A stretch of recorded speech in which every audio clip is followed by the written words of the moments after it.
नमस्कार, बहुत बहुत स्वागत है आप सभी का डीडी न्यूज के इस खास कार्यक्रम इस वक्त में। मैं हूं निखिल सिंह और क्या है इस वक्त की बड़ी खबरें जिनके बारे में विस्तार से जानने समझने को लेकर आपके मन में जिज्ञासा है। क्या है इन खबरों के मायने, क्या है इनके पीछे का एजेंडा। अगले 1 घंटे में हम बात करेंगे कुछ ऐसी ही बड़ी खबरों की जिस पर चर्चा जरूरी है। इस चर्चा में जुड़ेंगे अपने संवाददाताओं से और विशेषज्ञ मेहमानों से भी। ओडिशा को विकास की सौगात दी गई है। 8,000 करोड़ रुपए की परियोजनाएं आज सौंपी है प्रधानमंत्री नरेंद्र मोदी ने ओडिशा को। किस तरह से आत्मनिर्भर भारत की रेल सरपट दौड़ रही है, इस पर बात करेंगे। साथ ही साथ बात कर्नाटक की होगी, जहां सीएम पद तो तय हो गया है, लेकिन अब शपथ ग्रहण समारोह के बहाने विपक्ष में जान फूंकने की कोशिश की। आखिर क्या है सियासत, इस पर भी बात होगी। इसके साथ ही साथ विशेष चर्चा होगी कि जयपुर सीरियल ब्लास्ट में लचर जांच का दोषी आखिर कौन है। होंगे कई अहम सवाल और जवाब, लेकिन सबसे पहले इस वक्त की हेडलाइंस। प्रधानमंत्री नरेंद्र मोदी ने ओडिशा में 8,000 करोड़ रुपए से अधिक की रेल प्रोजेक्ट की शुरुआत की। पुरी हावड़ा के बीच वंदे भारत एक्सप्रेस को दिखाई हरी झंडी। 100% विद्युतीकरण रेल नेटवर्क का भी किया उद्घाटन।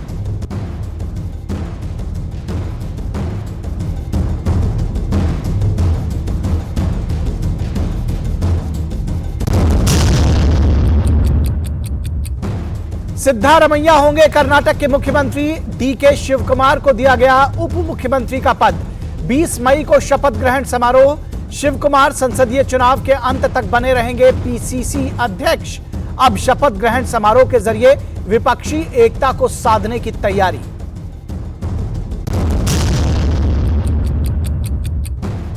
जाति आधारित सर्वे पर सुप्रीम कोर्ट से बिहार सरकार को राहत नहीं। सुप्रीम कोर्ट ने पटना हाईकोर्ट की ओर से लगाई अंतरिम रोक को हटाने से किया इनकार। भाजपा अध्यक्ष जेपी नड्डा मुंबई में सिद्धिविनायक मंदिर में की पूजा अर्चना। मुंबई में युवा संवाद को किया संबोधित। मुंबई में पार्षदों के साथ बैठक के बाद पुणे में प्रदेश कार्य समिति को करेंगे संबोधित।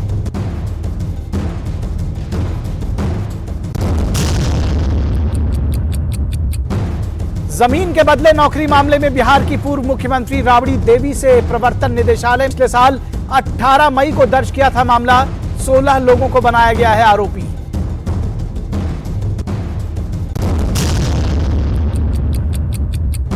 और मुंबई हमले के आरोपी तहव्वुर राणा को भारत लाने की राह आसान। भारत की कोशिशों के बाद अमेरिकी कोर्ट ने प्रत्यर्पण की दी इजाजत।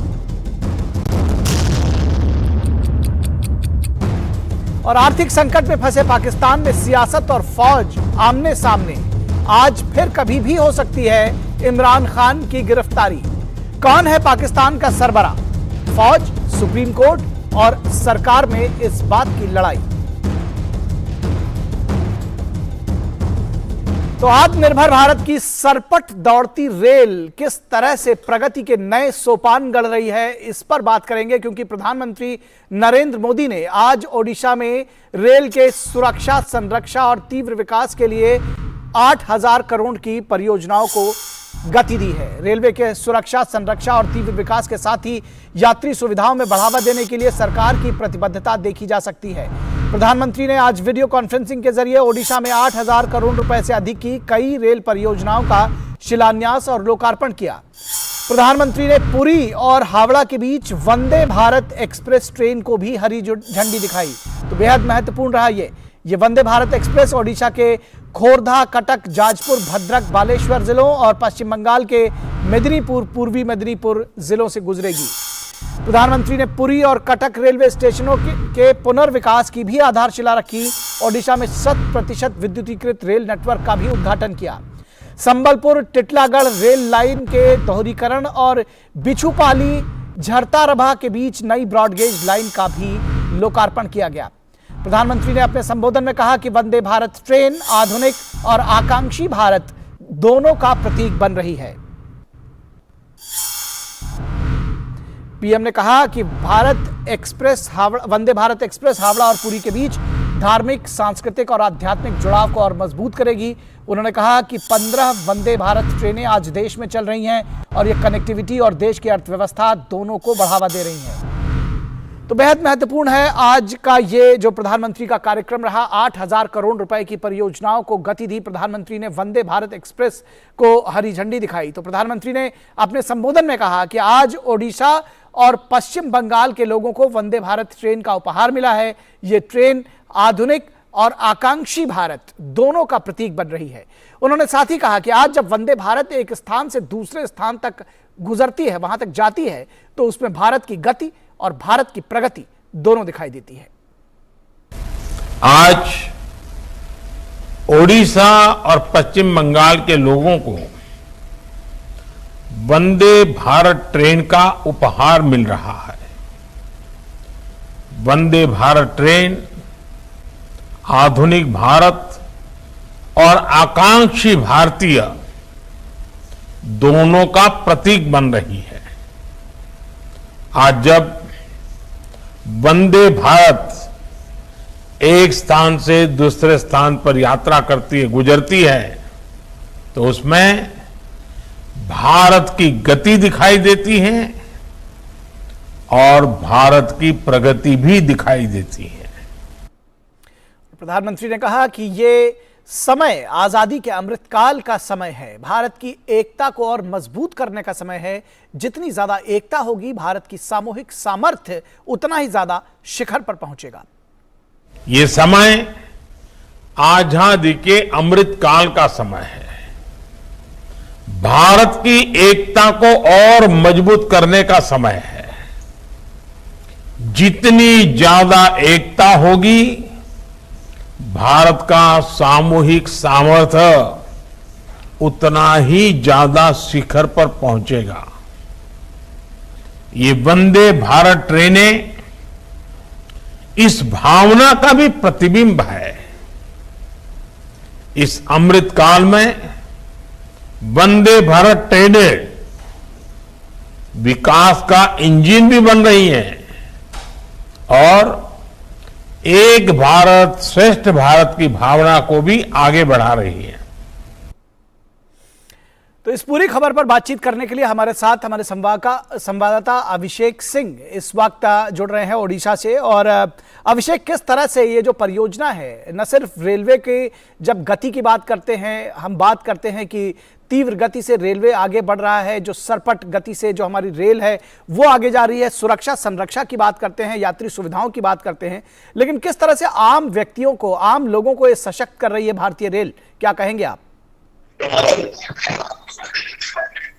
लेकिन देखिए, हम तो सुबह से यही मौजूद है, कल से ही। लेकिन सुबह जब से हम स्टेशन पर आ रहे हैं तो हमने देखा कि उड़ीसा के, बंगाल के तमाम वो जिले हैं जहां से लोग यहाँ पर इस ट्रेन की पहली जगह पर आने के लिए पहुंचे हुए। आप समझ सकते हैं कि लोग, छोटे बच्चे, चाहे 2 साल 3 साल का हो, 5 साल 10 साल के बच्चों को साथ लेकर आकर के सेल्फी ले रहे हैं ट्रेन में। उनसे जब हम बात करते हैं कि आप लोग कहाँ से आए हो, तो कोई बताता है कोई संबलपुर से आया है, कोई बताता है कि बंगाल के किसी पार्ट से आया है। आप समझ सकते हैं कि इस ट्रेन को लेकर के लोगों का नजरिया क्या है, कैसे सोच बदली है भारतीय रेल को लेकर के पिछले 7-8 वर्षों के अंदर। देखिए तो भारत के रेल में जो सकारात्मक बदलाव आया है, शायद ये इसका परिणाम है कि वंदे भारत ट्रेन आज भारत की पहचान बन चुकी है। आप देखिए, उड़ीसा, पुरी, जगन्नाथपुरी से हावड़ा के बीच में शताब्दी भी चलती है, लेकिन उससे तकरीबन 1 से 1.5 घंटे का कम समय लेगी। फैसिलिटीज की बात करें तो इसकी फैसिलिटीज वर्ल्ड क्लास फैसिलिटीज है इस ट्रेन के अंदर। जो इस ट्रेन के अंदर जिसने भी सफर किया है वो इस ट्रेन में दोबारा सफर करना चाहता है, और जिसने नहीं किया है उस ट्रेन के अंदर पहली बार सफर करना चाहते हैं। तो आप समझ सकते हैं कि किस तरीके से भारतीय रेल के अंदर बदलाव हुआ है। और खास तौर पर पिछले 7-8 वर्षों के अंदर 15 फरवरी 2019 को जब पहली वंदे भारत ट्रेन चली थी, तो उसके बाद से ही इसकी सफलता को लेकर प्रधानमंत्री ने ये कहा था कि ऐसी और भी ट्रेन चलाई जाए ताकि देश के सभी हिस्सों को जो है कवर किया जाए। और भारतीय रेल ने इसका बीड़ा उठाया और उसके बाद 15 अगस्त 2023 तक 75 ऐसी ट्रेनें चलाने का जो है वो प्लान है कि भारतीय रेल 75 ट्रेनें चलाएंगी। साथ साथ 2024 जो है 400 जी जी जी जी, आपकी आवाज बहुत अच्छे ढंग से नहीं आ पा रही है, लेकिन आपने अपनी बात निश्चित तौर पर अभिषेक दर्शकों तक पहुंचा दी है। और आप जो आखिरी बात कह रहे हैं कि 2024 तक 200 जोड़ी यानी 400 ट्रेनें चलेंगी वंदे भारत, और जिस तरह से प्रधानमंत्री ने कहा कि वंदे भारत ट्रेनें भारत के विकास की और भारत के आकांक्षी भारत का भी प्रतीक बन रही हैं, आधुनिक भारत का भी प्रतीक बन रही हैं, और हर एक व्यक्ति के सपने को पूरा करने में कहीं ना कहीं जो भारतीय रेल है वो एक वाहक बन रहा है, इसमें कोई दो राय नहीं है। बहुत शुक्रिया इस तमाम बातचीत और जानकारी के लिए अभिषेक सिंह उड़ीसा से जुड़ने के लिए। और यहां रुकेंगे एक छोटे से ब्रेक के लिए। ब्रेक के बाद जब वापस लौटेंगे तो आपको बताएंगे कि कर्नाटक में सियासत का अंत अभी नहीं हुआ है, सिर्फ सीएम पद तय हुआ है। भारतीय समुद्री विश्वविद्यालय मर्चेंट नेवी और मरीन इंजीनियरिंग में उज्जवल करियर बनाने का एक सुनहरा मौका। 6 स्थानों पर आधुनिक परिसर, विश्व स्तरीय इंफ्रास्ट्रक्चर। ये सिर्फ एक करियर नहीं, ये अवसरों का सागर है। भारतीय समुद्री विश्वविद्यालय भारत सरकार के अधीन वर्ष 2023-24 के लिए प्रवेश आमंत्रित हैं। स्वागत है आपका ब्रेक के बाद। कर्नाटक में शपथ ग्रहण समारोह अब होगा, क्योंकि मुख्यमंत्री पद के नाम जो है वो तय किए जा चुके हैं। सिद्धारमैया नए मुख्यमंत्री बनेंगे और डीके शिव कुमार जो है वो उप मुख्यमंत्री होंगे। कर्नाटक के मुख्यमंत्री पद पर काफी समय से चला रहा सस्पेंस आज खत्म हो गया और कांग्रेस ने इस बात की घोषणा कर दी। कांग्रेस की ओर से यह बताया गया कि पार्टी ने फैसला लिया है कि सिद्धारमैया कर्नाटक के मुख्यमंत्री होंगे, जबकि डीके शिव कुमार उप मुख्यमंत्री होंगे। अंततः आलाकमान पर छोड़ा गया था यह फैसला। सोनिया गांधी के दखल के बाद ही डीके शिव कुमार राजी हुए हैं, ऐसा बताया जा रहा है, क्योंकि ये 4 दिनों तक इस तरह की तमाम बैठकें चलती रही और अंत में इस नतीजे पर पहुंची पार्टी। फिलहाल किस फॉर्मूले के तहत शिव कुमार को राजी किया गया है, यह देखना दिलचस्प होगा। 20 मई को शपथ ग्रहण समारोह होगा, जिसमें मुख्यमंत्री और उप मुख्यमंत्री के साथ ही मंत्रियों का एक समूह भी उसी दिन शपथ लेगा। यह बेहद महत्वपूर्ण है। शपथ ग्रहण समारोह को भव्य बनाने की तैयारी में जुटी है कांग्रेस पार्टी। देश भर से नेताओं को आमंत्रित करने की तैयारी की जा रही है। विपक्षी दलों के नेताओं के जमावड़े की उम्मीद की जा रही है। 2024 के चुनावों से पहले विपक्षी एकता का प्रदर्शन करने की तैयारियां जोरों पर है। 2024 के चुनावों से पहले विपक्ष के शक्ति प्रदर्शन के तौर पर देखा जा रहा है ये कर्नाटक का शपथ ग्रहण समारोह। लेकिन आपको याद होगा कि 2018 में एचडी कुमारस्वामी के सीएम पद के लिए हुए शपथ ग्रहण समारोह में भी विपक्षी नेताओं की भरमार थी। 20-21 के करीब विपक्षी नेता एक साथ मंच पर जुटे थे। सोनिया गांधी, राहुल गांधी, ममता बनर्जी, मायावती, अखिलेश यादव और चंद्रबाबू नायडू समेत तमाम नेताओं ने विपक्षी एकजुटता का प्रदर्शन किया था 2018 में। और 2018 के शपथ ग्रहण समारोह में विपक्ष की भारी गोलबंदी दिखी थी। इसमें कांग्रेस के कभी धुर विरोधी रहे अरविंद केजरीवाल, मायावती और सीताराम येचुरी भी शामिल हुए थे। उस दौरान भी 2019 के लोकसभा चुनावों के मद्देनजर इन नेताओं ने परिवर्तन लाने की हुंकार भरी थी, लेकिन नतीजा क्या कुछ हुआ था 2019 के चुनावों में, ये आपको अच्छी तरह से पता है। और एक बार फिर से कहा जाए कि वही परिदृश्य रिपीट करने की कोशिश की जा रही है तो गलत नहीं होगा। फिलहाल इसके पीछे भी बहुत कुछ सियासत है। क्या कुछ सियासत, इस पर बात करेंगे, लेकिन सबसे पहले आपको बताएं कि कांग्रेस नेता रणदीप सुरजेवाला ने क्या कुछ कहा। और उन्होंने बताया कि विधायक दल के नेता सिद्धारमैया होंगे। जो सारा अनाउंसमेंट था, आइए आपको सुनाते हैं। विधायक दल के अगले नेता और मुख्यमंत्री श्री सिद्धारमैया जी होंगे और उनके साथ कंधे से कंधा मिलाकर उप मुख्यमंत्री के तौर पर श्री डीके शिव कुमार जी काम करेंगे। और इस पूरी खबर पर बातचीत करने के लिए हमारे साथ आयशा खानम, हमारी संवाददाता, बेंगलुरु से जुड़ी हुई हैं और दिल्ली की में क्या कुछ हलचल रही है, किस तरह से यहाँ की गतिविधियां हैं, ये जानने के लिए हमारे संवाददाता ऋषि कुमार दिल्ली से जुड़ रहे हैं। तो आयशा, अभी गतिविधियों का केंद्र अगर कहा जाए तो दिल्ली से शिफ्ट होकर के बेंगलुरु पहुँच गया है, अगर इस तरह से समझा जाए। क्या कुछ चैलेंजेस, अगर हम सीधे सीधे सियासत की बात करें तो क्या कुछ चैलेंजेस आपको लग रहा है? क्योंकि नाम तो तय हो गए हैं, लेकिन ये जो पारी है ये इतनी आसान शायद नहीं होगी, ये नेता भी समझ रहे होंगे।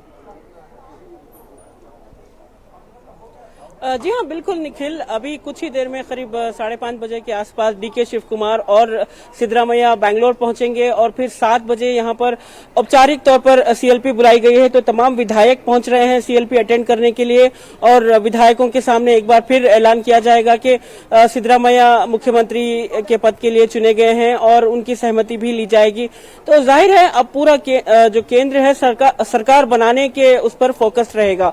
देखिए, खास बात यह है कि इस रेस के दौरान, मुख्यमंत्री की रेस के दौरान ये बात खुलकर सामने आ गई है कि डीके शिव कुमार और सिद्धरामैया के बीच में जो मतभेद थे वो खुलकर सामने आए हैं और डीके शिव कुमार को कहीं ना कहीं सिद्धरामैया के नेतृत्व से एतराज है, क्योंकि उन्होंने साफ कह दिया था कि अगर उन्हें मुख्यमंत्री नहीं बनाया जा रहा है तो मल्लिकार्जुन खड़गे को मुख्यमंत्री बनाया जाए और वो एक्सेप्टेबल है।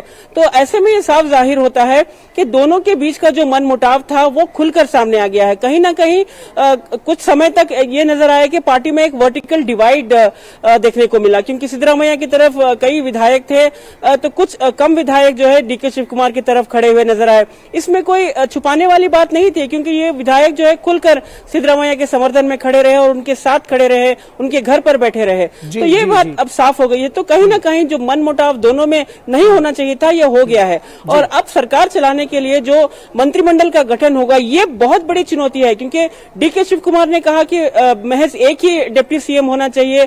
तो ऐसे में जो दूसरे वरिष्ठ कांग्रेस के यहाँ पर विधायक हैं, जैसे एचके पाटिल हैं, एमबी पाटिल हैं, डॉक्टर परमेश्वर, ये तमाम वरिष्ठ नेता उम्मीद लगाए बैठे थे कि इन्हें भी उप मुख्यमंत्री बनाया जाएगा, यानी कम से कम 3 डीसीएम बनाए जाएंगे। और दूसरी तरफ अल्पसंख्यकों की ओर से भी एक दावा किया गया कि उन्हें मुख्यमंत्री का पद दिया जाए। तो ये आपको रोकना चाहूंगा, वापस आपके पास और ऋषि के पास आएंगे। फिलहाल अपने दर्शकों को बता दें कि एक ब्रेकिंग न्यूज आ रही है। द केरला स्टोरी पर पश्चिम बंगाल सरकार को एक बड़ा झटका लगा है सुप्रीम कोर्ट से। आज इस मामले की सुप्रीम कोर्ट में सुनवाई थी और सुप्रीम कोर्ट ने पश्चिम बंगाल में फिल्म द केरला स्टोरी पर लगी रोक को हटा दिया है। ये पश्चिम बंगाल में जो सरकार ने केरला स्टोरी पर जो रोक लगाई थी उसको सुप्रीम कोर्ट ने सुनवाई के बाद हटा दिया है। सुप्रीम कोर्ट से पश्चिम बंगाल सरकार को बड़ा झटका लगा है। याचिकाकर्ता अदालत गए थे, सुप्रीम कोर्ट का रुख किया था और सुप्रीम कोर्ट ने पूरी सुनवाई करने के बाद पश्चिम बंगाल में द केरला स्टोरी पर जो रोक लगी हुई थी उसको हटा दिया है। हमारे संवाददाता विकास सारथी इस पूरी खबर पर बातचीत करने के लिए हमारे साथ बने हुए हैं। विकास, पूरी खबर दीजिए, क्या कुछ कहा गया कोर्ट में, क्या कुछ जो दलीलें थी वो रखी गई?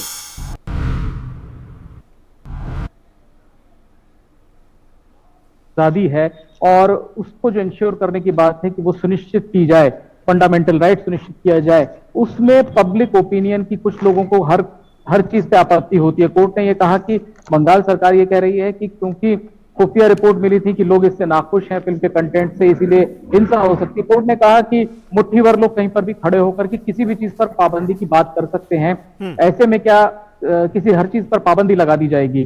दूसरी बात कोर्ट ने कही कि आपत्तिजनक अगर आप इस फिल्म को बता रहे हैं तो ये पूरे देश में कहीं से हिंसा की जब कोई वारदात नहीं हुई है तो बंगाल में इसको लेकर के इतनी ज्यादा आशंका क्यों जताई जा रही है। इसके अलावा अगर सरकार की दलीलों की बात करें तो बंगाल सरकार ने एक नई दलील आज यहाँ पर रखी। उन्होंने कहा कि जब फिल्म 5 मई को रिलीज हुई थी तो हमने उस पर रोक नहीं लगाई, इसीलिए फिल्म निर्माता जिन फैसलों का हवाला दे रहे हैं सुप्रीम कोर्ट को वो यहाँ लागू नहीं होते, क्योंकि उनमें स्क्रीनिंग से पहले ही रोक लग गई थी। हमने 5 से 8 तारीख तक फिल्म चलने दी, उसके बाद इंटेलिजेंस इनपुट आए, इसके आधार पर कार्रवाई की गई। लेकिन कोर्ट ने कहा कि ये पर्याप्त नहीं है, ये दलीलें आपकी, पूरा मामला अभिव्यक्ति की आजादी से जुड़ा हुआ है। फिल्म किसी को अगर पसंद नहीं आ रही है तो फिल्म वो ना देखें।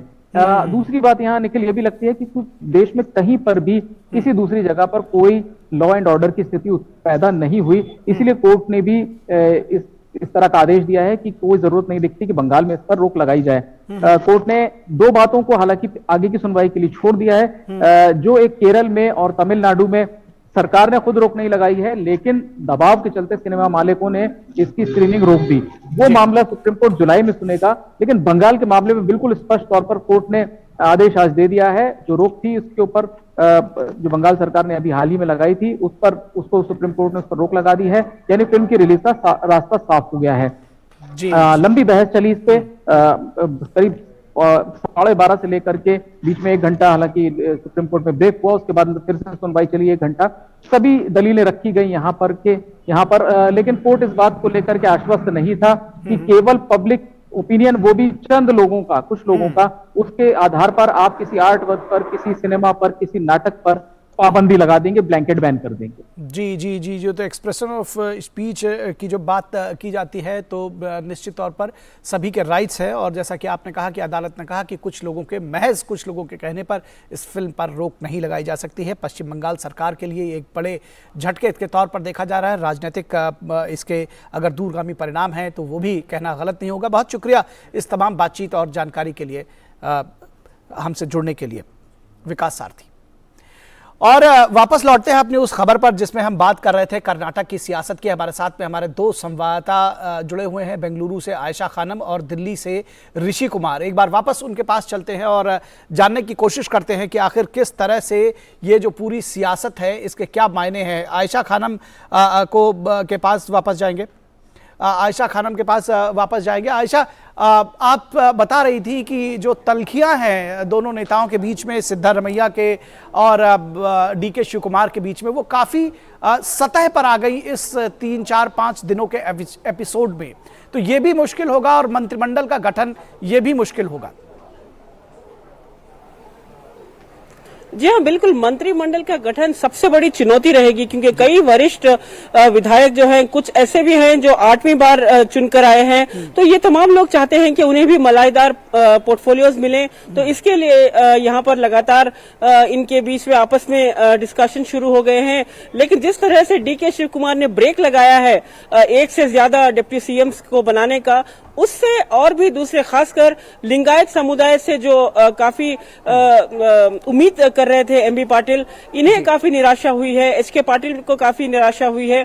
तो ये बहुत बड़ी चुनौती होगी कांग्रेस के सामने। लेकिन सबसे बड़ी चुनौती है कांग्रेस के सामने कैबिनेट का गठन करने के बाद जो 5 गारंटीज हैं उन्हें कैसे लागू किया जाए। देखिए, कांग्रेस को अब इस जो वादे किए थे, 5 गारंटीज के वादे किए थे, इसके लिए कांग्रेस को करीब 1 लाख करोड़ रुपए की जरूरत होगी, इन्हें अगर लागू किया जाता है जिस तरह से प्रचार के दौरान कहा गया था। तो अब कांग्रेस को इसे लागू करने के लिए फाइनेंस को मोबिलाइज कैसे किया जाए, ये बहुत बड़ी चुनौती है, क्योंकि वादे तो बहुत हो चुके हैं। लेकिन अब हकीकत क्या है, अब कांग्रेस ये जानेगी जब बैठकर पता चलेगा कि 200 फ्री पावर यूनिट जब दिया जाएगा, इलेक्ट्रिसिटी यूनिट दिया जाएगा, और उसके बाद 1500 रुपए बेरोजगारों को दिया जाएगा, हर महिला के परिवार में हर महिला को 3000 रुपए देना है। तो ये बहुत बड़ी रकम होती है। अगर 5 साल तक घोषणा करना रकम अगर दी जाए तो उन्हें 6 लाख करोड़ रुपए की जरूरत। जी जी जी जी, फ्रीबी को घोषणा करना आसान है, लेकिन उसके लिए जो वित्त का प्रबंधन है वो कितना मुश्किल होगा, ये इस बात को समझा जा सकता है। ऋषि कुमार, आपसे समझना चाहेंगे, जब बात चुनौतियों की हो रही है तो दिल्ली में जो आला कमान बैठा है उसके लिए भी चुनौतियां कम नहीं है, भले ही अभी डीके शिव कुमार को समझा बुझा करके उनके लिए कोई फॉर्मूला दिया गया हो। तो बताइए कि क्या किसी फॉर्मूले की बात सामने आ रही है कि किस तरह से, किन बातों को लेकर के डीके शिव कुमार को समझाया गया, और दूसरी बात, क्या प्रमुख चुनौतियां आला कमान के लिए है, क्योंकि 2024 के चुनाव सर पर हैं और एक इस जीत के साथ में बहुत उत्साहित दिख रहा था कांग्रेस का नेतृत्व। देखिए, जहाँ तक फार्मूले की बात करें, जो कि आपका पहला प्रश्न है कि फार्मूला क्या है, ये फार्मूला स्पष्ट दिखाई दे रहा है। और जो प्रेस कॉन्फ्रेंस कांग्रेस की गई उसमें जो शब्दों का प्रयोग किया गया, उसमें सिद्धारमैया को मुख्यमंत्री बताया गया। तो अगला वर्ड था कि ओनली 1 डिप्टी सीएम, यानी कि कहीं ना कहीं ये बात थी कि 1 से अधिक उप मुख्यमंत्री हो सकते हैं। तो अगर 1 से अधिक उप मुख्यमंत्रियों के फॉर्मूले को टालकर एक ही उप मुख्यमंत्री के फॉर्मूले पर आए हैं, तो ये एक बड़ा फॉर्मूला है, जो कि डीके शिव कुमार चाहते थे कि कोई और उप मुख्यमंत्री ना बने। दूसरा फॉर्मूला जिसमें उन्होंने कहा कि 2024 के चुनाव तक डीके शिव कुमार ही कांग्रेस के प्रदेश अध्यक्ष रहेंगे, दूसरा फॉर्मूला। तीसरा जो फॉर्मूला है, तीसरी जो मांग रही कि इसमें मंत्रालयों को लेकर जो खबरें हैं कि 2 प्रमुख मंत्रालय उनको मिलेंगे। अब जबकि मंत्रालय दिए जाएंगे तभी बात ये स्पष्ट हो पाएगी, क्योंकि इसकी घोषणा जो है प्रेस कॉन्फ्रेंस में नहीं की गई थी। जी। तीसरी और चौथी अहम बात ये है कि इस पूरे के पूरे फॉर्मूले में ये जो एक हिडन फार्मूला है कि 2 साल और 3 साल तक के लिए इसका समय रखा गया है कि मुख्यमंत्री पद के लिए एलोकेट किया गया है कि भाई 2 साल तक सिद्धारमैया रहेंगे और आगे के बचे हुए 3 साल के लिए डीसी कुमार रहेंगे। ये जो पूरे के पूरे फॉर्मूले ये बताता है कि दोनों नेताओं के बीच में किस तरीके से जो वहाँ के विधायक हैं वो सक्षम नहीं है कि अपने नेता का चुनाव कर पाएँ। दूसरा, जो कांग्रेस पार्टी का जो नेतृत्व है वो सक्षम नहीं है वो ये कह पाए कि आप ही मुख्यमंत्री रहेंगे 5 साल तक के लिए। तो ये जो स्थानीय दबाव है राजनीति में आला कमान के लिए, ये फिर सबसे बड़ी चुनौती रहेगा, क्योंकि जो कांग्रेस के अध्यक्ष हैं मल्लिकार्जुन खड़गे, वो उसी राज्य से आते हैं जहां से ये कि पूरा का पूरा मसला इस बार कर्नाटक के चुनाव के दौरान निकल कर आया है। तो एक देश के जो उनकी पार्टी है उसमें जो राष्ट्रीय अध्यक्ष के तौर पर अगर उनकी बात मानने में उस तरीके की गंभीरता नहीं दिखाई दी तो अध्यक्ष के तौर पर उनके सामने चुनौती होगी। दूसरी बात यह है कि इस राज्य से लोकसभा चुनाव में परफॉर्मेंस कैसे सुधरे, इसको लेकर भी एक बड़ी चुनौती होगी। और इस पूरी के पूरी कवायद में कांग्रेस पार्टी को अन्य राज्यों में ये मैसेज देने में कितनी सफलता मिल पाएगी, क्योंकि 2 लोगों के बीच में जो घमासान 4-5 दिन चला है, इससे निश्चित तौर से बाकी के राज्यों में कहीं ना कहीं ये मैसेज चला गया होगा कांग्रेस शासित कि वहां पर भी गुंजाइश है अगर ये संघर्ष किया जाए तो जिस तरीके से राजस्थान में दिखाई दे रहा है कहीं वहां चुनौती न बढ़ जाए। तो कुल मिलाकर ये है कि नेतृत्व के लिए इस पूरे मसले के बाद बाकी जगहों को संभालने में भी एक चुनौती बढ़ सकती है। जी, निश्चित तौर पर ये एक एंगल आपने सही कहा कि इसका संदेश जो है वो दूसरे राज्यों तक भी जा सकता है। फिलहाल बहुत शुक्रिया इस तमाम बातचीत के लिए ऋषि कुमार और आयशा खानम बेंगलुरु से जुड़ने के लिए हमारे साथ और सब जानकारी देने के लिए। और यहां रुकेंगे एक ब्रेक के लिए। ब्रेक के बाद जब वापस लौटेंगे तो चर्चा करेंगे कि जयपुर सीरियल ब्लास्ट में लचर जांच का दोषी आखिर कौन। अर्जुन, 10th में you made us really proud. अब आगे क्या सोचा है? पापा, मैंने आईआईटी जाना है और इंजीनियर बनना है। थिंक आईआईटी, थिंक विद्या मंदिर। ब्रेक के बाद एक बार फिर आप सभी का स्वागत है और अब बात करेंगे जयपुर सीरियल ब्लास्ट का। और बात यह भी होगी कि आखिर लचर जांच का दोषी कौन है, क्योंकि यह मामला सुप्रीम कोर्ट तक पहुंच चुका है। हाई कोर्ट ने इस मामले में बड़ी गंभीर टिप्पणियां की थी। सुप्रीम कोर्ट ने जयपुर सीरियल ब्लास्ट के 4 आरोपियों को बरी करने के हाई कोर्ट के फैसले पर पूरी तरह से रोक लगाने से इनकार कर दिया। हालांकि कुछ शर्तें जरूर लगाई। केस को अब चीफ जस्टिस की बेंच को भेजा जाएगा। अगली सुनवाई 9 अगस्त को होगी। तो 3 सदस्यीय पीठ इसको सुनेगी। 13 मई 2008 को जयपुर में 8 जगहों पर सीरियल ब्लास्ट हुए थे, जिसमें 80 लोगों की मौत हो गई थी। तो बेहद सनसनीखेज ये धमाके थे, दुखद था। एटीएस ने कुल 13 लोगों को आरोपी बनाया था, जिसमें से निचली अदालत ने 4 लोगों को फांसी की सजा सुनाई थी। राजस्थान हाईकोर्ट ने 29 मार्च 2023 को जांच थ्योरी को गलत बताते हुए जयपुर बम धमाकों के उन 4 आरोपियों को बरी कर दिया था, दोष मुक्त कर दिया था। अपने फैसले में बेंच ने कहा कि जांच अधिकारी को कानूनी ज्ञान नहीं था, इसलिए जांच अधिकारी के खिलाफ भी डीजीपी कार्रवाई करे। हालांकि बाद में सुप्रीम कोर्ट ने इस फैसले को पर जो कार्रवाई की बात थी उसको नहीं माना। उच्च न्यायालय ने अपने फैसले में कहा कि यह मामला संस्थागत विफलता का एक उत्कृष्ट उदाहरण है, जिसके परिणाम स्वरूप एक दोषपूर्ण जांच सामने आई है।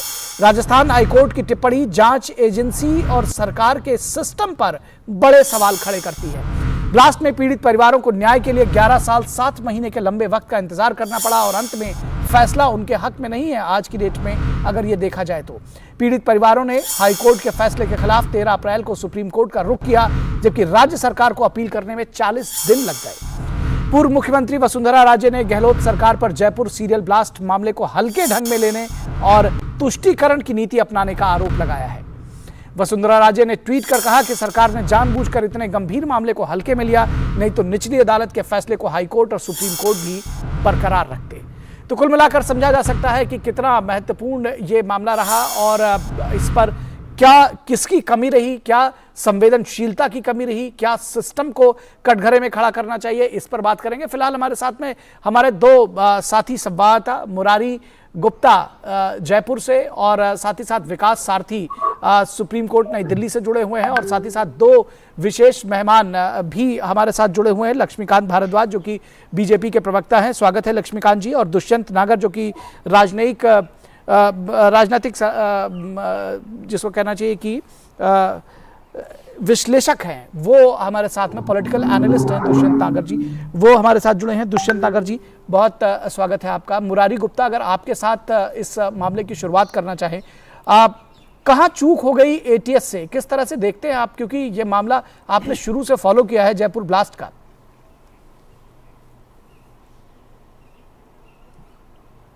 बिल्कुल निखिल, यदि इसको कहें तो लगभग 1300 लोगों की इस मामले में गवाही हुई है, लेकिन जो जयपुर के बम ब्लास्ट पीड़ित है उन्हें अभी तक न्याय नहीं मिला। 15 साल इस पूरे मामले को हो गए हैं। लोअर कोर्ट से जो पीड़ित हैं उनको उम्मीद बंधी थी कि उन्हें न्याय मिलेगा। 4 लोगों को फांसी की सजा भी हुई थी, लेकिन जब मामला हाई कोर्ट में गया तो राज्य सरकार की कह सकते हैं, जैसा कि भारतीय जनता पार्टी विपक्षी पार्टी है, आरोप भी लगाती है कि तुष्टीकरण और लापरवाही की वजह से हाई कोर्ट में एक बहुत हल्की पैरवी की वजह से ये मामला जो पीड़ित हैं उनके विपक्ष में गया। उन्हें जो फांसी की सज़ा 4 आरोपी को दी थी वो निरस्त कर दी गई। यह मामला जब सुप्रीम कोर्ट में गया तो वहाँ भी जो पीड़ित हैं उन्हें न्याय नहीं मिला। तो कुल मिला के जो इस मामले को लेकर राज्य सरकार की तरफ से जिस तरह की पैरवी की गई, उसको लेकर भारतीय जनता पार्टी लगातार ये आरोप लगा रही है कि कहीं ना कहीं तुष्टीकरण की और मामले को हल्के से लेने की वजह से जो जयपुर बम ब्लास्ट के पीड़ित हैं उन्हें लगभग 15 सालों से न्याय नहीं मिल पाया है। हालांकि मामला अभी चूंकि सीजीआई की पीठ के समक्ष जाएगा, उसके बाद देखते हैं क्या कोई उम्मीद जो जयपुर बम ब्लास्ट के पीड़ित हैं उनको मिल सकती है। बिल्कुल, तो देखते हैं जिस उम्मीद की बात आप कर रहे हैं, सियासत जिसको कह सकते हैं अपन लोग। जी जी जी जी जी सियासत की बात तो करेंगे ही, लेकिन जिस उम्मीद की बात आप कर रहे हैं इसके बारे में जानेंगे। सुप्रीम कोर्ट कवर कर रहे हैं हमारे संवाददाता विकास सारथी। विकास, अदालत ने सुप्रीम कोर्ट की बात मैं कर रहा हूं, किस तरह का रुख रहा उसका, क्योंकि उसका भी फैसला हमने देखा। और जब हम ये बात कहते हैं कि 80 लोगों की जान गई, 185 लोग इसमें घायल हुए थे, तो ये समझा जा सकता है कि कितना गंभीर यह मामला है। आतंकी सीरियल ब्लास्ट का मामला है और उसमें पीड़ितों को निश्चित तौर पर ये सभी चाहते हैं कि उनको न्याय मिले। सुप्रीम कोर्ट से आखिरी उम्मीद है। बिल्कुल निखिल, यहाँ पर सुप्रीम कोर्ट के भी हाथ बंधे हुए दिखते हैं इस मामले में, क्योंकि जो मामला है वो मौत की सजा से जुड़ा हुआ है। इसलिए संदेह का जहां पर एक जरा सा भी आउट ऑफ डाउट हम कहें कि बिल्कुल कहीं भी संदेह की बात है, उस पर फांसी की सजा जैसे गंभीर मामले में सुप्रीम कोर्ट पलट नहीं सकता हाई कोर्ट के आदेश को। कोर्ट ने ये माना कि हाई कोर्ट के आदेश में उसको ऐसी कोई चीज नहीं दिखती है जिसके चलते वो तुरंत इस पर अंतरिम रोक लगाए। हालांकि अपील पर आगे सुनवाई होगी, लेकिन आप देखें जिस तरह से हाई कोर्ट ने न केवल फांसी की सजा को उस पर रोक लगा दी, बल्कि इन लोगों का एक्विटल भी हो गया। अब सुप्रीम कोर्ट ने ये जरूर कहा है कि जो जमानत दी जाएगी उसको लेकर के लिए कड़ी शर्तें रखी जाएं, जैसे पासपोर्ट सरेंडर कराया जाए, एटीएस के सामने हर दिन इन लोगों की पेशी हो, ये शहर छोड़ के जाएंगे तो सूचना दें पुलिस को, देश छोड़ के तो जा ही नहीं सकते। ये सारी शर्तें लगाई गई हैं। लेकिन जो बड़ा सवाल आप उठा रहे हैं, बिल्कुल जांच एक टेंटेड इन्वेस्टिगेशन है जिसका खामियाजा पीड़ित परिवार को भुगतना पड़ता है। और अभी इससे आप एक चीज और देखेंगे, नॉन सीरियसनेस आप इस बात से भी देखें कि एक तो विपरीत आदेश आया हाई कोर्ट से, और उसके बाद उसकी अपील में आप फर्क देखिए कि पीड़ित परिवार जो कि सिविलियंस हैं, आम लोग हैं, उन्होंने सुप्रीम कोर्ट का रुख पहले किया और राज्य सरकार की जो अपील आई है वो 40 दिन बाद आई है। तो ये भी एक तरफ दिखाता है कि न केवल जांच के स्तर पर कितनी गंभीरता बरती गई, बल्कि जब फैसला आ भी गया है हाई कोर्ट से, उसके बाद भी कितनी गंभीरता बरती जा रही है, ये एक इसकी तरफ भी इशारा करता है। तो पुलिस की लचर लापरवाही जो कि हाई कोर्ट ने अपने आदेश पर रिकॉर्ड कराया, और यहाँ तक कि आईओ के खिलाफ विशेष रूप से टिप्पणियां भी कोर्ट ने की, तो वो तो है ही है। इसके अलावा जो अपील में आप कंडक्ट देखें वो भी इस बात को उठाता है कि मामले को लेकर के प्रशासन, सरकार कितने गंभीर दिखते हैं। जी, निश्चित तौर पर। दुष्यंत नागर जी, आपको लगता है कि इतनी लचर जांच, और वो भी इतने महत्वपूर्ण, जिसमें आतंकी घटना हुई हो, 80 लोगों की जान चली गई हो, 185 लोग घायल हो गए हो, पूरे जिसको कहते हैं कि पिंक सिटी को दहला कर रख दिया था इन आतंकियों ने, और उनके खिलाफ इस तरह की लचर जांच, इतनी बड़ी लापरवाही पूरे सिस्टम पर सवाल खड़ा करती है। क्या कांग्रेस की सरकार को इसकी जिम्मेदारी लेनी चाहिए? बिल्कुल जिम्मेदारी कांग्रेस पार्टी की सरकार की नहीं बनती, क्योंकि ये घटना हुई थी उस वक्त राज्य में भारतीय जनता पार्टी की सरकार। एसआईटी का जो गठन किया गया वो भाजपा की सरकार ने किया, जिन अधिकारियों को चुना गया जांच अधिकारी के रूप में भारतीय जनता पार्टी की सरकार ने चुना।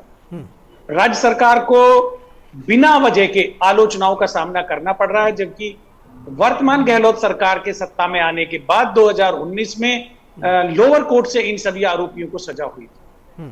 मैटर हाई कोर्ट का है, राज्य सरकार ने सुप्रीम कोर्ट में भी अपील दाखिल की है, लेकिन बार बार उसको राज्य सरकार की विफलता, राज्य सरकार ने सही काम नहीं किया, जांच अधिकारी ने ठीक काम नहीं किया। अरे भाई, भारतीय जनता पार्टी की ही सरकार थी, वसुंधरा जी जो तुष्टीकरण बता रही हैं, उन्होंने ही लोगों को तय किया था कि भाई ये लोग इसकी जांच करेंगे। निश्चित रूप से ये जिम्मेवारी दोनों पार्टियों की है और ये सामूहिक जिम्मेवारी का मामला है कि इतने बड़े अपराध में लोग बरी हो गए। तो भाई ये कैसे संभव हुआ? जहां मिलजुल के काम करना चाहिए वहां एक दूसरे पे कीचड़ उछाला जा रहा है, राजनीति करी जा रही है। ये बड़े दुख का विषय है। हाई कोर्ट का निर्णय है, सुप्रीम कोर्ट में उसको चुनौती दी जा रही है। Bharatiya Janata party number score करने में लगी हुई है, किस तरह से नंबर स्कोर कर रहे हैं, राज्य सरकार को नीचा दिखाएं। भाई आप अन्य मुद्दों पर राजनीति करिए। ये देश की राज्य की सुरक्षा का मामला है, लॉ एंड ऑर्डर का मामला है। दरअसल जो आम नागरिक है वही अधिकारी कांग्रेस के शासनकाल में है। जी दुष्यंत जी, जो आम नागरिक है, जो आपने आखिरी बात कही कि लॉ एंड ऑर्डर का मामला है, आतंकवादी गतिविधि का मामला है, हर व्यक्ति चाहता है कि इसमें जो पीड़ित है उनको न्याय मिले। मैं ये चाहूंगा कि ये इसमें बहुत सारे सवाल जो हैं वो कांग्रेस के ऊपर निश्चित तौर पर आएंगे, क्योंकि अगर वो चाहते तो जो जांच अधिकारी है उसको बदल सकते थे। आपकी सरकार रही है, अभी ये फैसला आया है, 4.5 साल तो कम से कम आपकी सरकार रही थी। उसके साथ ही साथ अभी जो लेटेस्ट अगर देखा जाए 40 दिन लिए अपील करने में। बहरहाल ये सारे प्रश्न जो है वो लक्ष्मीकांत जी इस पे ये प्रश्न पूछे आपसे, लेकिन मैं लक्ष्मीकांत जी से आपका प्रश्न पूछ लेता हूं पहले। लक्ष्मीकांत जी को चर्चा में ले आते। लक्ष्मीकांत जी ये कह रहे हैं कि कांग्रेस की गवर्नमेंट नहीं थी उस वक्त, इसलिए सारी जिम्मेदारी जो है वो बीजेपी की बनती है और वो पॉलिटिकल स्कोर करना चाहती है यहाँ पर। देखिए दुष्यंत नागर जी, आप इस बात को समझिए कि भारतीय जनता पार्टी की सरकार निश्चित रूप से थी जब बम ब्लास्ट हुए थे, लेकिन 4 महीने के बाद ही राज्य में सरकार बदल गई। इन्वेस्टिगेशन चल रही थी, इसी के बीच में पाटला हाउस एनकाउंटर हो गया। पाटला हाउस एनकाउंटर हुआ तो उसमें पता चला कि जो वहां दो लोग मारे गए पाटला हाउस एनकाउंटर में, वो जयपुर बम ब्लास्ट में शामिल थे और एक अभियुक्त को वहां से जिंदा पकड़ा। दुर्भाग्य से 4 महीने के बाद सरकार बदल गई। 2008 से लेकर 2013 तक इस केस के ऊपर कोई कार्रवाई नहीं हुई। बड़ी लंबी तारीखें पड़ती थी, उसके ऊपर कोई जांच को प्रोग्रेस नहीं थी। 2013 में जब भारतीय जनता पार्टी की सरकार वापस राजस्थान में आई तो इसमें प्रोग्रेस होनी शुरू हुई। भारतीय जनता पार्टी की सरकार ने इसको केस ऑफिसर स्कीम के तहत लिया, एक सीनियर अधिकारी को इसकी मॉनिटरिंग के लिए लगाया और हाईकोर्ट जो लोअर कोर्ट है उसमें पैरवी की। उसी का परिणाम है कि 2013 से 18 तक की भारतीय जनता पार्टी की सरकार की इन्वेस्टिगेशन के दौरान जो केस मजबूत हुआ उसको आधार बनाकर 2019 में जो लोअर कोर्ट है उसने अभियुक्तों को फांसी की सजा सुनाई। 2018 में अंतिम में जब कांग्रेस पार्टी की सरकार आई उसके बाद ये फैसला आ गया। उसके बाद ये अभियुक्त हाईकोर्ट गए। हाईकोर्ट में आप समझिए कि हाईकोर्ट में सरकार का डबल एजी जो इस केस के लिए नियुक्त किया गया था वो 48 पैरवी में गया ही नहीं, कोर्ट में ही पेश नहीं हुआ। उसने अपनी तरफ से किसी एक जूनियर वकील को वहां पर ले जाकर खड़ा कर दिया। और आप पूरे के पूरे इस केस में हाईकोर्ट में जो ऑफिसर है इस केस को देखने वाले उनको और सरकारी वकील के बीच में कोई कोऑर्डिनेशन नहीं है। जो डबल एजी है उनका बयान है, सरकार ने उनको बर्खास्त भी कर दिया राजस्थान की सरकार ने, उनका बयान है कि हमारे और सरकार के बीच में कोई कोऑर्डिनेशन नहीं था इसको लेकर। तो जो जिस केस में 80 लोगों की जान चली गई, जिसमें 200 लोग मारे, 200 लोग घायल हो गए, 200 से ज्यादा लोग जिसने राजस्थान के माथे पर इतनी बड़ी चोट पहुंचाई है, उस केस में कांग्रेस पार्टी के द्वारा नियुक्त किए हुए डबल एजी के पास इतना समय नहीं था कि वहां जाकर वो बैठ जाए। इसमें एक बड़ा सवाल है सर। आपने दुष्यंत नागर जी ने कहा कि इसमें पॉलिटिकल बात मत करिए, पॉलिटिकल बात इसमें है। और पॉलिटिकल बात क्या है वो मैं आपको बताता हूँ। इस केस से जुड़े हुए 2 आतंकी पाटला हाउस एनकाउंटर में मारे गए थे और आपने सलमान खुर्शीद का वो बयान सुना होगा, बहुचर्चित बयान, कि उन केस में जो 2 आतंकी मारे गए थे उनकी लाशों को देखकर सोनिया गांधी रोने लग गई थी। तो ये जो 2 लोग मरे थे, इनके जो 4 साथी राजस्थान में जयपुर की जेल में बंद है, राजस्थान की सरकार उनके खिलाफ कैसे पैरवी करेगी? अगर इनको फांसी चढ़ जाती तो फिर सोनिया गांधी रोने लग जाती। तो ये जो देखिए ये इस प्रकार की बातें नहीं करनी चाहिए। दुष्यंत जी बात आप कर रहे थे, उनको बोल लेने दीजिए, आपके पास आप कर रहे हो। जी चलिए नहीं लक्ष्मीकांत जी अपनी बात खत्म करिए जल्दी, उसका दुष्यंत जी से जवाब लेंगे जी।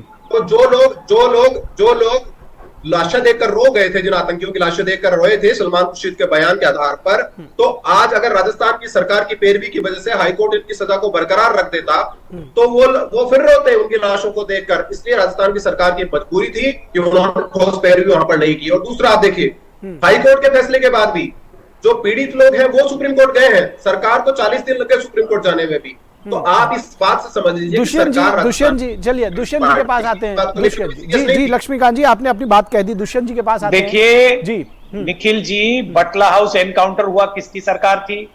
कांग्रेस की सरकार थी। दिल्ली में गृह मंत्रालय के अधीन शासन व्यवस्था आती है, दिल्ली पुलिस को गृह मंत्रालय कंट्रोल करता है। कांग्रेस की सरकार के बाटला हाउस पे प्रश्न चिन्ह नहीं है, बाटला हाउस एनकाउंटर की बात नहीं हो रही। बात ये लोग गलत बात कर रहे हैं, कहीं पब्लिक रिकॉर्ड में ऐसा नहीं है। श्रीमती गांधी के विषय में बार बार राजनीतिक स्कोर डालने के लिए झूठ बोलते हैं। नहीं, ये बयान तो सलमान खुर्शीद का था, ये बयान तो सलमान खुर्शीद का था। फिर भी हम इस बयान को अभी लेकर नहीं आते। दुष्यंत जी प्रश्न ये पूछा जा रहा है, सरकार का बयान नहीं मान सकते। दुष्यंत जी सुन तो लीजिए सवाल। प्रश्न ये पूछा जा रहा है, जो अभी बीजेपी के प्रवक्ता ने भी, लक्ष्मीकांत जी ने भी कहा, जो और बीजेपी के नेता कह रहे हैं कि ये तुष्टीकरण की राजनीति के पीछे ये जो सारा खेल है, इस वजह से संवेदनहीनता दिखाई गई, इस वजह से जांच में तेजी नहीं दिखाई गई। देखिए जी, राज्य सरकार ने बिल्कुल तुष्टीकरण का कार्य नहीं किया। जिस अधिकारी के विषय में लापरवाही के विषय में भारतीय जनता पार्टी के साथी ने कहा, उसको बर्खास्त किया गया। 40 दिन के समय की बात कही तो परिणाम रह जाए, तो इसलिए थोड़ा समय लगता है। और मुझे लगता है सुप्रीम कोर्ट में अब जस्टिस न्याय मिलेगा। अगर कहीं कोई लापरवाही किसी अधिकारी की रही है, कोई कमी रह गई है, उस पर सरकार ध्यान देगी, सही से पैरवी होगी और दोषियों को सजा मिलेगी। चलिए लक्ष्मीकांत जी, आपको लगता है इस केस को आप लोग फॉलो करते रहेंगे? नहीं, हम तो कर ही रहे हैं। हम तो फर्स्ट डे से कर रहे हैं। मैंने तो आपको एग्जांपल भी दिया, 2013 से 18 तक की भारतीय जनता पार्टी की सरकार है, उसने इसको सीरियस लिया। केस ऑफिसर स्कीम में इसको लिया, एक बड़े सीनियर अधिकारी को उसकी मॉनिटरिंग के लिए लगाया, तभी तो जाके उनको फांसी हुई है।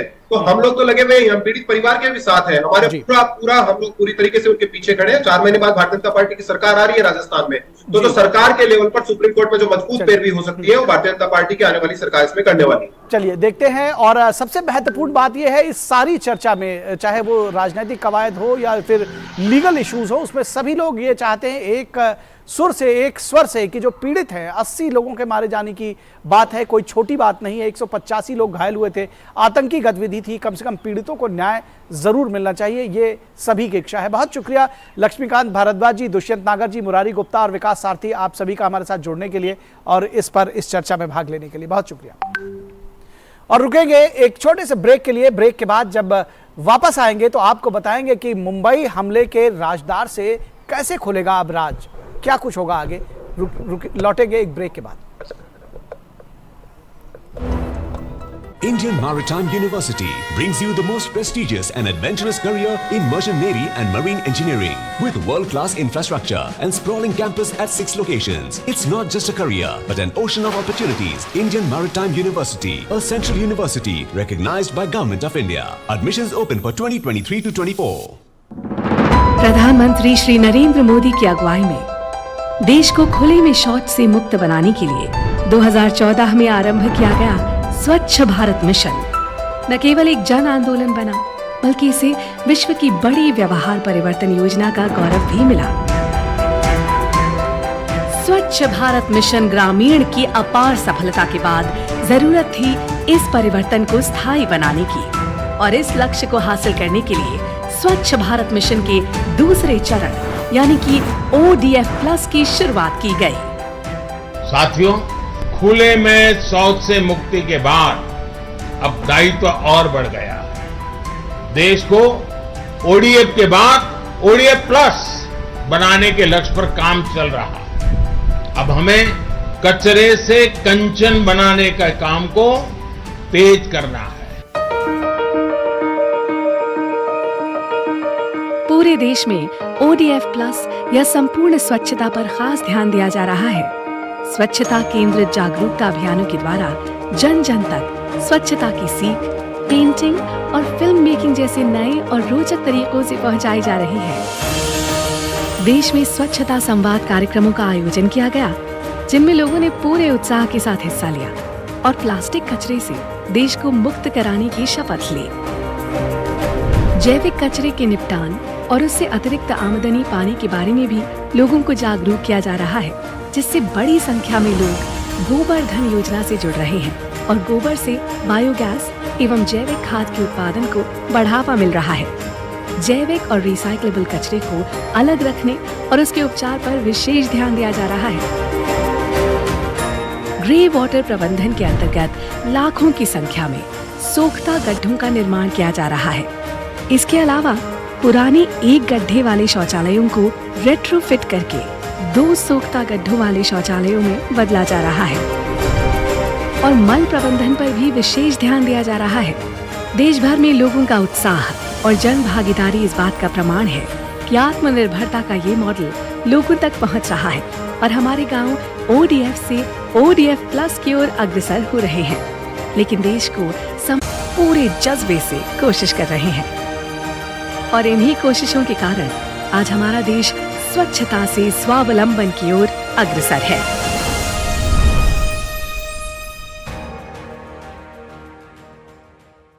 भारतीय समुद्री विश्वविद्यालय मर्चेंट नेवी और मरीन इंजीनियरिंग में उज्जवल करियर बनाने का एक सुनहरा मौका। 6 स्थानों पर आधुनिक परिसर, विश्व स्तरीय इंफ्रास्ट्रक्चर।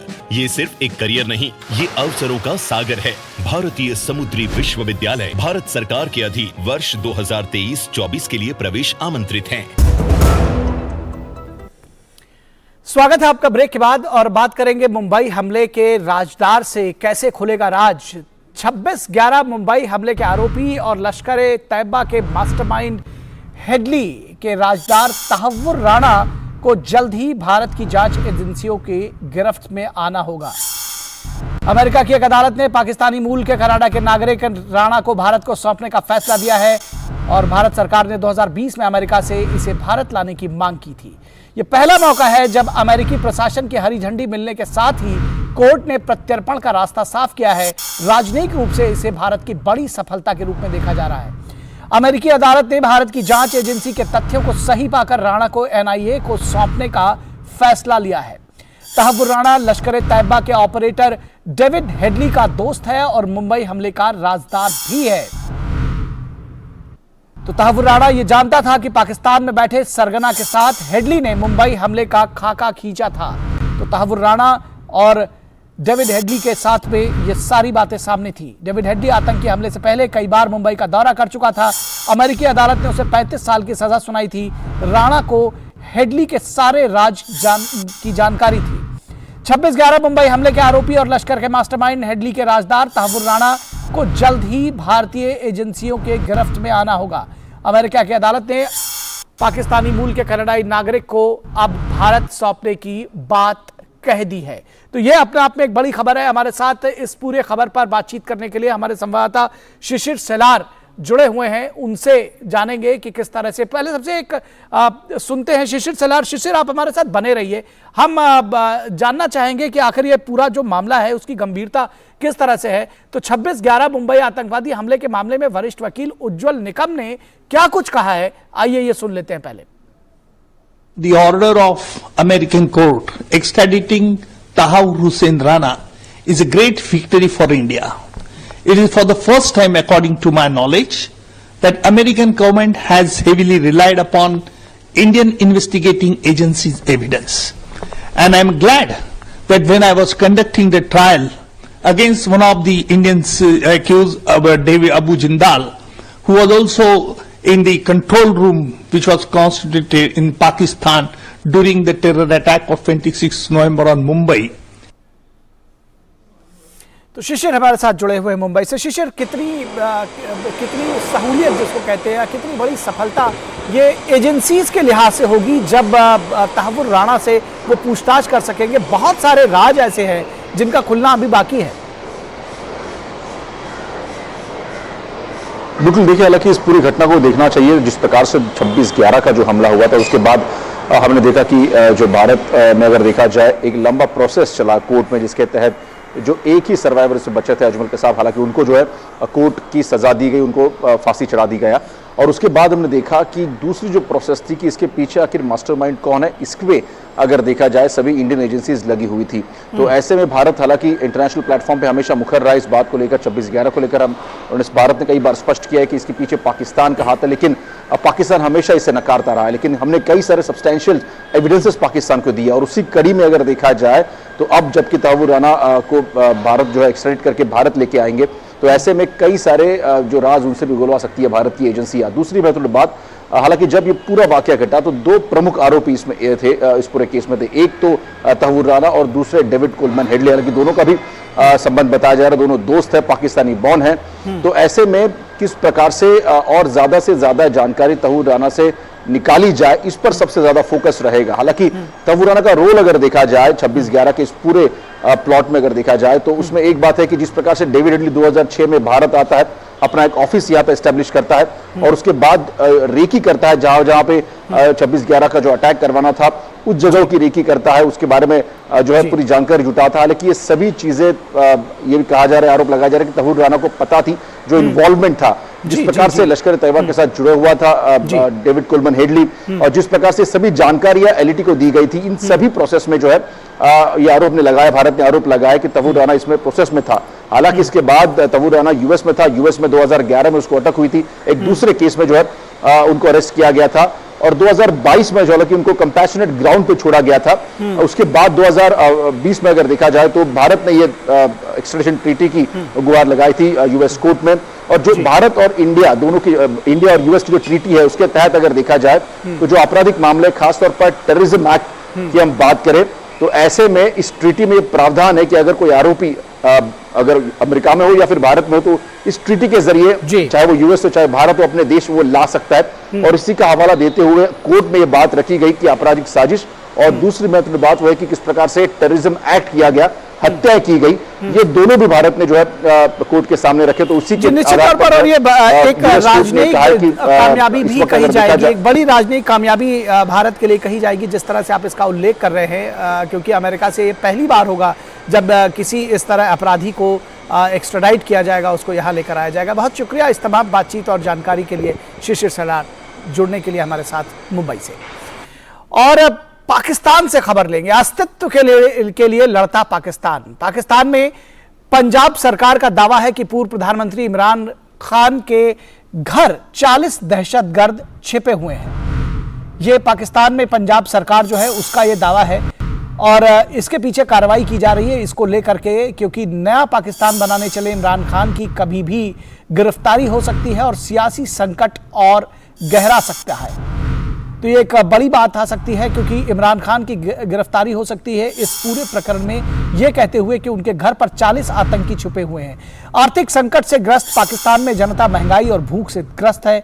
सियासतदान सत्ता पर काबिज होने के लिए लड़ रहे हैं और फौज इमरान खान को सबक सिखाने पर उतारू है। लाहौर स्थित इमरान के घर फौज का कड़ा पहरा है। कमांडो घर में घुसकर सभी आतंकियों को गिरफ्तार करने की तैयारी कर चुके हैं। पिछले दिनों इमरान खान की गिरफ्तारी के बाद पूरा पाकिस्तान सुलग उठा था। पीटीआई समर्थकों ने सरकारी दफ्तरों के साथ आर्मी हेडक्वार्टर में भी तोड़फोड़ की थी। जबरदस्त आगजनी करके लोगों ने फौज को चेतावनी दी थी। तो फौज के ऊपर पहली बार इस तरह से चेतावनी दी गई। फौज के खिलाफ इन लोगों के इस गुस्से ने पहली बार पाकिस्तानी आर्मी के मंसूबों पर पानी फेरा है और उन्हें अपनी जद में रहने की नसीहत दी है। जनरल असीम मुनीर ने इस फौज के अस्तित्व पर इसे सवाल मानकर इमरान के समर्थकों की गिरफ्तारी को तेज कर दिया है। आर्मी एक्ट के तहत खुद इमरान खान और उनके पूर्व मंत्रियों पर केस दर्ज किया गया है। नतीजा आप बेहतर समझ सकते हैं कि किस तरह से कमान फौज अपने पास रखना चाहती है। कभी नवाज शरीफ को सत्ता से बेदखल करने के लिए फौज ने इमरान खान को आगे किया था और आज इमरान खान को सत्ता सौंपी, लेकिन उसी फौज ने उन्हें बेदखल भी कर दिया। इमरान खान के पीछे जन समर्थन है, साथ ही सुप्रीम कोर्ट के चीफ जस्टिस उनके साथ चट्टानी एकता भी दिखा रहे हैं। तो यह पहला मौका है कि सियासी नेताओं के उकसावे पर लोगों ने सुप्रीम कोर्ट में घुसकर जज का विरोध किया था। 75 साल के पाकिस्तान में जिस किसी ने भी फौज के अस्तित्व को ललकारा है उसे उस सियासतदान का अंत जुल्फिकार अली भुट्टो की तरह हुआ है। जाहिर है इमरान खान इस बात को जानकर आज अपने ट्वीट को आखिरी ट्वीट बता रहे हैं, लेकिन उस मुल्क के लोगों के मुस्तकबिल का क्या जिन्होंने भारत से विभाजित होकर एक नया मुल्क बनाया था। और पाकिस्तान के पूर्व प्रधानमंत्री इमरान खान का क्या कहना है, आइए सुना देते हैं आपको। मुझे आज खौफ है कि पाकिस्तान उस रास्ते पे निकल गया है जो हमारे मुल्क की तबाही का रास्ता है और मुझे खौफ आ रहा है कि अगर अभी हिकमत ना इस्तेमाल की गई, अगर अभी अपने अकल का ना इस्तेमाल किया तो हम शायद वहां पहुंच जाएं जिधर ये टुकड़े हम वापस जमा नहीं कर सकेंगे अपने मुल्क के। और इस पूरे खबर पर बातचीत करने के लिए हमारे संपादकीय सलाहकार विनोद मिश्रा हमारे साथ जुड़ रहे हैं। विनोद जी, आपने देखा कि किस तरह से पहली बार पाकिस्तान की फौज को जनता ने भी झकझोरा है और बहुत सारे प्रश्न चिन्ह जो है वो फौज के ऊपर लग रहे हैं। इस सारे प्रकरण के बीच में आप कितना बड़ा ये संकट, कितना गहराया है ये संकट पाकिस्तान का, कितनी मुश्किल में है पाकिस्तान, क्या कहेंगे? निखिल, अभी हम लोग जब बात कर रहे होंगे तो ऐसा आप देख सकते हैं कि अभी पाकिस्तान में जो फौज के कमांडो हैं वो शायद ये ऑपरेशन इमरान खान के लेके वो शायद इमरान खान के बंगले में घुस चुके हैं। और कभी न कभी अभी कह सकते हैं कि जो 40 आतंकवादी की बात पंजाब गवर्नमेंट ने कहा है कि इसमें इमरान खान के इस घर में 40 आतंकवादी छुपे हैं, तो इसके नाम पे हो सकता है कि आर्मी एक्ट के तहत इमरान खान की भी गिरफ्तारी हो और उसके साथ साथ उन सारे लोगों की भी गिरफ्तारी हो। जी, ये आतंकवादी कौन है ये बात पंजाब सरकार बेहतर जानते होंगे, लेकिन फौज के तरफ से ये एक चैलेंज है। और ये चैलेंज इसलिए है कि जो आप अपनी रिपोर्ट में बता रहे थे निखिल कि वो सीधे सीधे जनरल आसिफ मुनीर वर्सेस इमरान खान का ये मामला है। आपको थोड़ा सा बैकग्राउंड में जाना होगा। जिस समय में इमरान खान के हुकूमत में ही जनरल आसिफ मुनीर पहले ISI का चीफ बने थे, तो 4 महीने के अंदर आते आते इमरान खान ने उनको चलता कर दिया था। तो कहीं ना कहीं से ये खुंदक आसिफ जनरल जो अभी बने हैं उनको ये खुंदक इमरान खान के प्रति रही है कि इमरान खान ने एक तरह से उनकी बेइज्जती की थी और वो एक तरह से जितने पाकिस्तान के कोर कमांडर थे उसने भी एक तरह से इसको इंसल्ट माना था। जी, आज ये पहला मौका है जो आप कह सकते हैं कि 75 साल के इस पाकिस्तान में कि आर्मी को लोगों ने चुनौती दी है। लोगों ने इस तरह से, जिसको आप PTI के कार्यकर्ता कह सकते हैं, कि इमरान की गिरफ्तारी के बाद रावलपिंडी के हेडक्वार्टर जिसको पाकिस्तान के सबसे पावरफुल प्लेस माना जाता है उसमें लोग घुस आए थे। वहां कई कमांडरों के उसने बंगले में भी घुस के उसमें तोड़फोड़ की थी, आगजनी की थी। ये एक तरह से पाकिस्तानी फौज के लिए अस्तित्व के लिए एक बड़ा चैलेंज था। जी, क्योंकि पाकिस्तान की फौज जो है अभी भी पाकिस्तान को, उसका दावा है कि पाकिस्तान को इंटीग्रेट करने, पाकिस्तान को एज ए नेशन बनाने में सिर्फ फौज का उसमें रोल है। उसका मानना है कि पाकिस्तान में इतने डिफरेंट कल्चर के लोग हैं या इतने डिफरेंट रीजन हैं कि पाकिस्तान एज ए मुल्क बन ही नहीं सकता है। तो फौज अपने बूट के दम पे वो ये इस बात का ये ख्याल रखता है कि उसने पाकिस्तान को एक किया हुआ है। लेकिन पहली बार ऐसा है कि पाकिस्तान को उस फौज में लोगों ने ही फौज को चुनौती दी है। रही सियासत की बात, तो आप ये सीधी देखिए कि इमरान खान को लाने वाला कौन है। इमरान खान तालिबान खान के नाम से मशहूर रहे थे और उनको लाने वाला यही फौज है जब उसको शहबाज शरीफ सूट नहीं किया था। और जब शहबाज शरीफ को हटा के इमरान खान को राजनीति के परिदृश्य में लाया, उन्हें इलेक्शन में जीत दिलाई, तो 4 साल के आते आते इमरान खान को चलता भी उसी फौज ने किया था। तो ये फौज का जो वर्चस्व है वो ये साफ दिखाता है कि इमरान खान इस बार रॉन्ग डायल किया है और उनका जो सॉफ्टवेयर है वो लगभग उसको बदलने के लिए फौज ने अपनी तरफ से एक पूरी कोशिश कर दी है। अब ये देखिए कि इमरान खान के कम से कम जितने पूर्व मिनिस्टर हैं उसमें 4-5 मिनिस्टर अभी भी जेल में हैं और सब पे आर्म्स एक्ट लगा हुआ है। अगर ये आर्मी एक्ट के तरह इमरान खान पे कार्रवाई होती है तो शायद सुप्रीम कोर्ट भी इनको बेल नहीं दे सकता और उनकी जमानत जो हो एंटी टेररिज्म कोर्ट में होगी। और एंटी टेररिज्म कोर्ट में न्याय क्या मिलता है ये आप शहबाज शरीफ की घटना में देख चुके हैं कि उनको विदेश भागना पड़ा। जी, निश्चित तौर पर तो संकट में है पाकिस्तान और सबसे खास बात है कि संकट में है वहाँ के लोग। तो ये निश्चित तौर पर पाकिस्तान के मुस्तकबिल के लिए, पाकिस्तान के आर्थिक और सियासी संकट के लिए एक बहुत महत्वपूर्ण क्षण है और निश्चित तौर पर एक बड़ा गहरा संकट जो है वो पाकिस्तान उसका सामना कर रहा है। बहुत शुक्रिया इस तमाम बातचीत और जानकारी के लिए विनोद मिश्रा। Thank you. तो इस वक्त में बस इतना ही। हमारी पूरी टीम को दीजिए इजाजत। नमस्कार।